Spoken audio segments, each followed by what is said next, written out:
Hello everyone, I'm Christina McCauley and we're here at the Westminster Senior Center. Get ready for some great slices of life right here in the OC. We have local culture, food, music, and fun. So let's get started.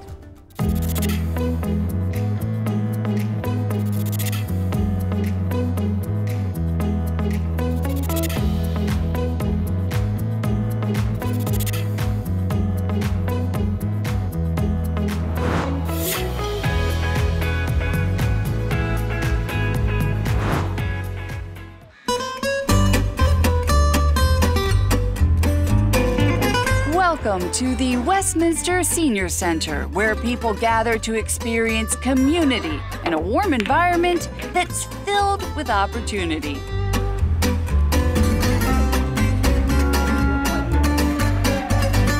Oh, good morning. Senior Center, I think, is a great place for a lot of people who are alone, and they get to socialize, and I think you really need to socialize when you get older. Coming here, I've made a lot more friends, so it's not like I'm lonely. I have a lot of people that I talk with and enjoy talking with them, and I'm sure they do with me.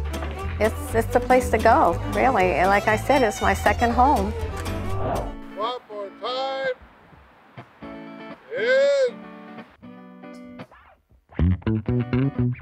A wonderful way to meet new people and stay in shape is to find one of the many fitness opportunities at the Senior Center. Strength is built and balance is built on going slow. So people appreciate it.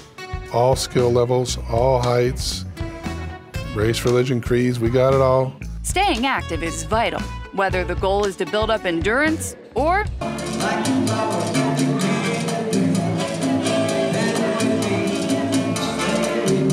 to kick up those heels and dance. There's something for everyone here.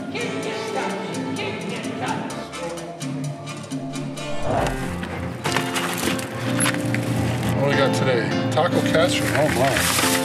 Volunteer opportunities are plentiful too, like delivering meals to homebound seniors. Take care. I'll see you next week. Helping kids with homework. You ever hear thunder make sounds sometimes? That's what people say. Even selling lunch tickets each day. We're pretty lucky, and I think it's what keeps you going is volunteering and getting out of the house, meeting people. That's my life. It keeps you happy, really. Keeps you going. Enjoy. The Yarn Spinners are a group of talented volunteers with big hearts. Their handcrafted goods are given as gifts to children in the hospital, cancer patients, displaced families, and many others. Hi. People donate wool, and we make Afghans, beanies, scarves for Walking Shield, which is a Native American group. And we also do beanies for the troops at Camp Pendleton. And we also do blankets and little bears dressed up for the Marines that are having babies, that they should have a little gift from us. So if anybody wants to donate wool or give their time, we would be more than happy to have it. The friendly people here at the Westminster Senior Center have built a thriving community and invite you to be a part of it. We have a lot of fun down here at this center. We welcome you, and I'd like for you to come and join us. And you'll find that the people here are really fun, and you'll want to invite new people yourself. There's so much more to explore at the Senior Center coming up later in the show, so stay tuned.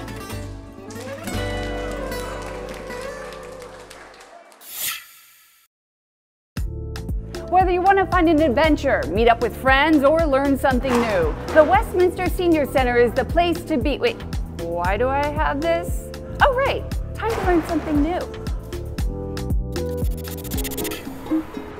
Portuguese immigrants brought the soothing sounds of this musical instrument to the Hawaiian Islands in the 19th century. Over the decades, its popularity spread far beyond Hawaii. Now, a new club at the Westminster Senior Center meets twice a week to enjoy musical favorites from the tropical islands.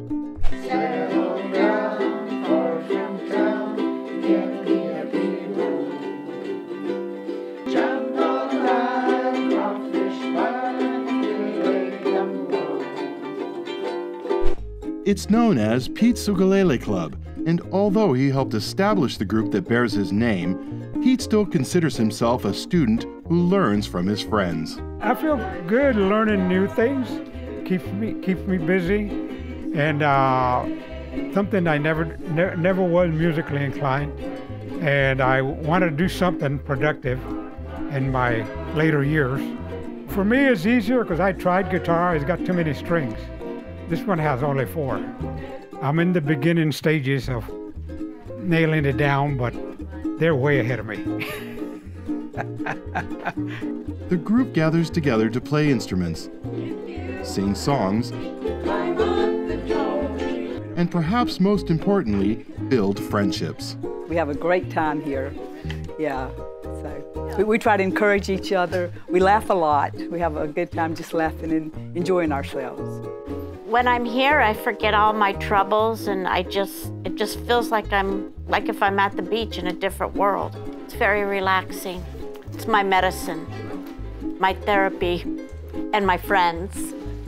In Hawaiian, ohana means family, and that's what we are here. We enjoy, we sing, we bring in new songs, we laugh a lot. I invite people to come over if they're inclined to try it. And once you get here, we'll help everybody out.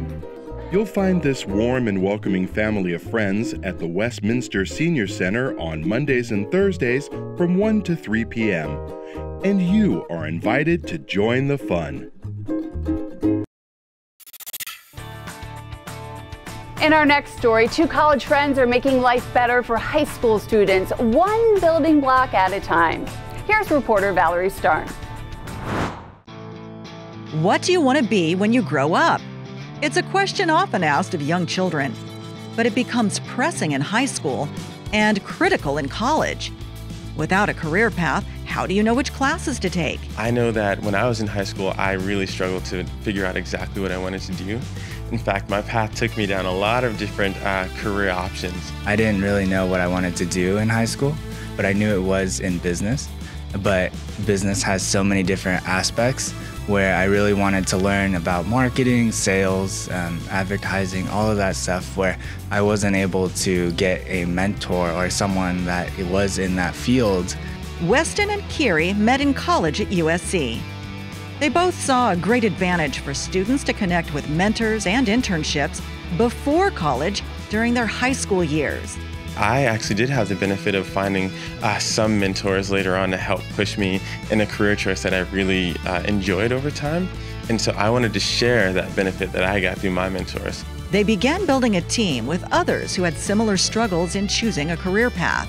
But I did not know at all. So I was jumping back with like medical and engineering and business. And eventually I did land in business, although I went to CC for 2 years where I really figured out what I wanted to do. As a student in college and high school, you can get so lost in what you're doing. If you don't have that guidance, it can be very, very difficult. My high school was very focused on graduation rates and how well the school sends students to four-year colleges, and that was really, for our school, was a measure of success. And there was really no career preparation. And as a student in high school and even my first 3 years of college, I had no idea what I wanted to do. They launched Building Block, an acronym for Business Leaders of Orange County. They soon expanded to include a variety of career choices. And in less than a year, the nonprofit has reached over 30 school districts in more than 24 states. It's fantastic. It's really cool. And it was actually a bunch of mentors initiatives where they actually reached out to us, seeing if they can help out in other aspects such as healthcare. And they were able to really find these mentees and be able to be paired up with them and help them, in their future. They help the students say, hey, what can I do as a 16-year-old today? Right? Like, what job can I do? How can I boost my resume? How can I get into a better college? And that really starts with finding these fulfilling opportunities to really enrich their skill sets. After going through that mess of a career path, when I found out about what Weston was doing, I really wanted to get involved in that so that people wouldn't have to go through the same things that I did. If you're interested in joining a program or bringing one to your school, learn more at thebuildingblock.org. We're halfway through our show, so how about a lunch break? Let's meet a celebrated chef who makes his guests feel like they're back in his favorite neighborhood. His restaurant is in Fountain Valley, but you might believe you're in Argentina.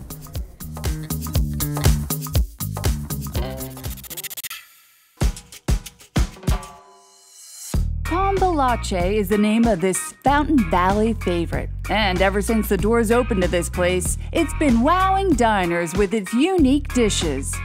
Owners Teresa and Leo Razzo have been in the restaurant business for a few years now. But opening Cambalache was a new adventure for them that brought some risk. The style of food served at Cambalache is a fusion of Argentine and Italian, with a dash of steakhouse thrown in. If fine dining and protein is your thing, you've come to the right place. Cambalache, first of all, is a very traditional Argentine tango, very famous in Argentina.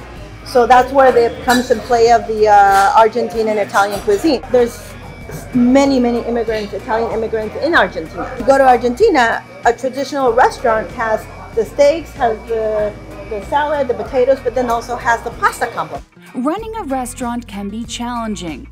Depending on the economy, the failure rate for restaurants is estimated to be about 60%.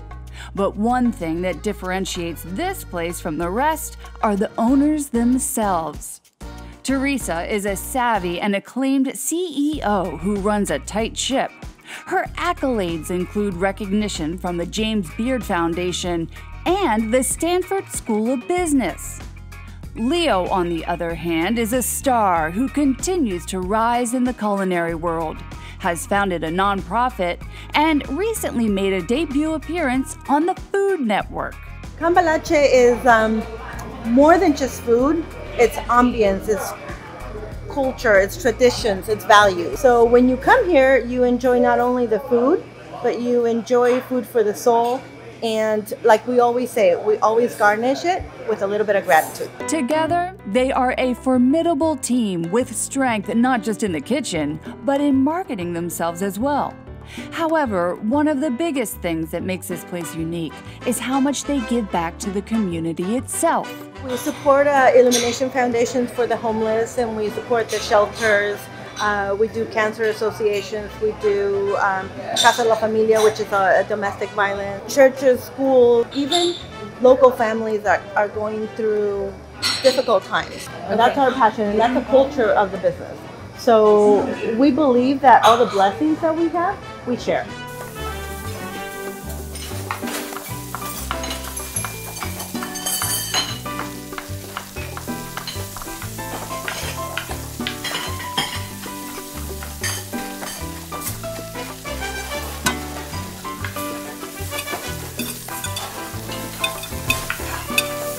Word of mouth continues to spread about this hotspot, and with this team at the helm, it's easy to see why people are talking.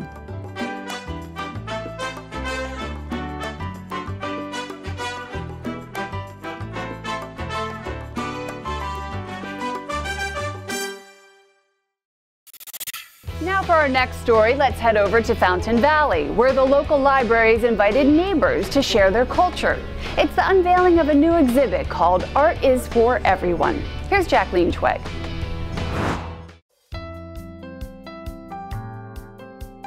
Here at the Fountain Valley Library, these little notebooks carry a big story. A story of a personal journey through words and pictures. This was the darker side, and I decided just to do a little bit of a brighter side with the same message. This is the night of the artist's reception to share and show their work to the community. I've been kind of behind the scenes this whole time, and so I finally get to meet a lot of the people that I've seen their artwork or I've read some of their story, but I don't have a face to put to them, so I have that. And again, to see your work out there for everybody, I think is exciting. It's a good feeling. The class instructor tells us initially the subject was on immigration, but then they opened up the topic to include more people. So we altered it where it's just free expression, telling your own story through creative art making, crafting, and you can see just the different variety of mediums were used. And I provided prompts and a handout where, you know, it wouldn't be too intimidating when you're looking at a blank page to kind of guide them through what can be done through journal making. Carolyn Miller's love of crafting came through in her book. Hers is filled with rubber stamps, and her favorite is the envelope stamp. And you stamp it on the front of an envelope that you'd like to mail, and then you color it. And up in the left-hand corner part of the picture is where you put your return address, and then on the top right is where the stamp goes, and then in the middle somewhere of the design you can put the address to who it's going to. Dennis Doran took us on a road trip from Michigan to California in the 1960s when his family moved here. He collected postcards along the way, and he used them to tell his story. The collective memories of this trip reawakened my feelings of family and that type of connections. I hope that people, when they read this, they get a kick out of it because they pick up on some of the antics that happened on the way to California. Lori Christinat is a Fountain Valley local, born and raised here. Now her work is shown at her hometown library. She used old encyclopedia photos to tell her story.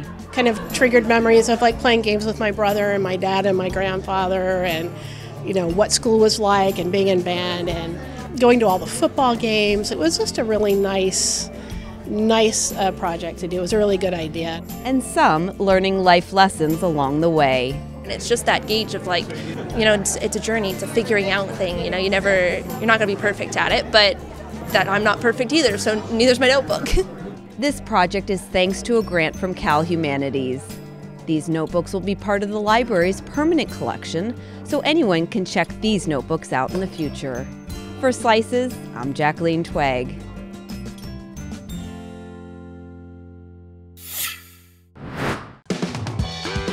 Okay, next Jacqueline has another story for us, this time from the roller rink.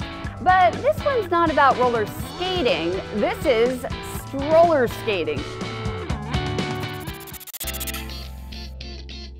Roller skating. Those carefree days when you were a kid, gliding around without a care in the world.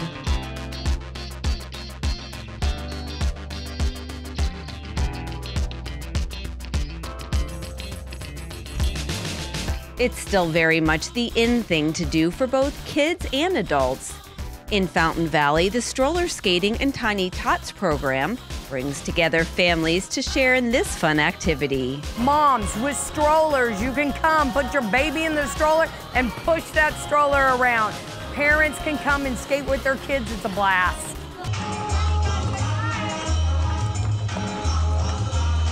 And for the older kids, there's games to entertain while they skate or choose to run around. The best thing is to see not only the kids with a huge smile on their faces having fun, but for parents to rediscover their love for skating. The vast majority of the parents that came here skated when they were kids. Allison Carey is among those who grew up here learning to skate. Now she comes with both her daughters and her husband every Wednesday for family time. It's so wonderful to come in here and see it. It hasn't changed. It's still the same and it's still fun. We get to come and listen to the music and have the lights and the skating, and it's just been really fun to show them the same thing that I did when I was a kid. And it keeps them active. It's something we can all do together. We can all skate. We get great exercise, we have a good time, and we're all out here at the same time. I love skating with my mom and my dad and my sister. They don't go very fast with me though, but I do like to go fast. But it's just really, really fun. Something else that's fun. We play some games, and sometimes they throw out balls or ducks, and it's always very, very fun. Sometimes I get to play with my friends. Sometimes I throw balls at my dad. I just have lots of fun. Another family with a love of skating is Stephanie Rivera. She too hopes her daughter will share her passion for the sport one day. So this is her second time on roller skates, and she's been asking about it all week. I played roller derby for 4 years and grew up roller skating, figure skating, and I'm hoping that she'll get into figure roller skating when she gets a little bit older. But right now it's only about Baby Shark. This is a sport where people of all ages can lace up their skates and have a blast. For Slices, I'm Jacqueline Twag. Finally in our show, it's time for dessert. Bob Gibson treats us to some family favorite ice cream recipes. Let's head over to the city of Stanton.